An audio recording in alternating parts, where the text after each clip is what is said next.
Hi everyone, I'm Marina from Act for Youth Health. Today I'll be talking about how sugar impacts health. Let's get into it.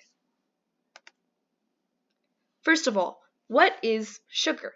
According to the Victoria Department of Health, sugar is a carb with a sweet taste. When consumed, it is converted into a substance called glucose. There's a variety of forms sugar can take, such as white, raw, or brown sugar, and also honey or corn syrup. There are two main types of sugar.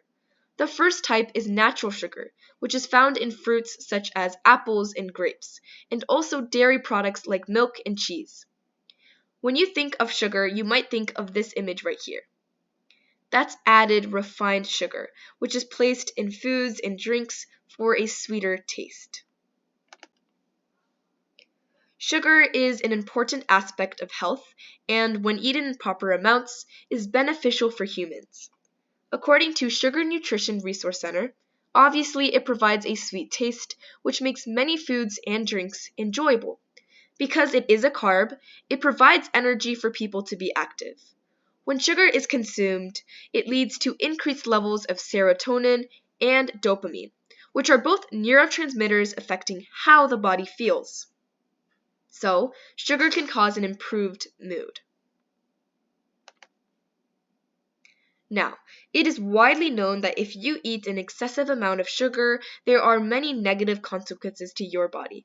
You can gain weight and become obese, which is a risk factor for diabetes.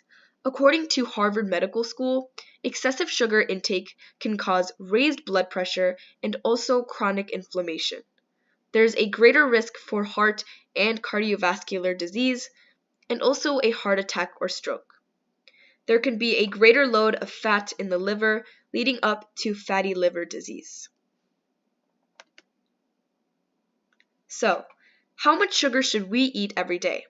Well, according to the American Heart Association, men should have 9 teaspoons of sugar every day, or 36 grams.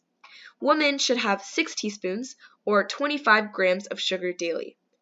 However, on average, in the US, adults and young adults have 17 teaspoons of sugar every day, which is 2 or 3 times more than the recommended amount. In order to not have the negative outcomes resulting from excessive sugar intake, people need to make sure that they don't consume too much sugar. How can we make sure that we don't eat too much sugar?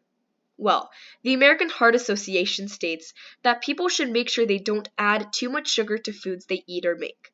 For example, make sure not to add so much sugar when making chocolate chip cookies. People should shop for products that have a low amount of added sugar, and you can do that by comparing nutrition food labels between products. Enjoy natural sugar, such as sugar in apples or other fruits. Try to cut out sugary drinks by drinking water instead.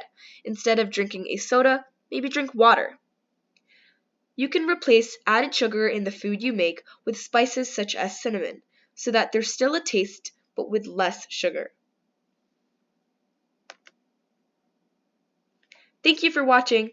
If you like content like this, make sure to subscribe to Act for Youth Health for more videos like it. See you next time!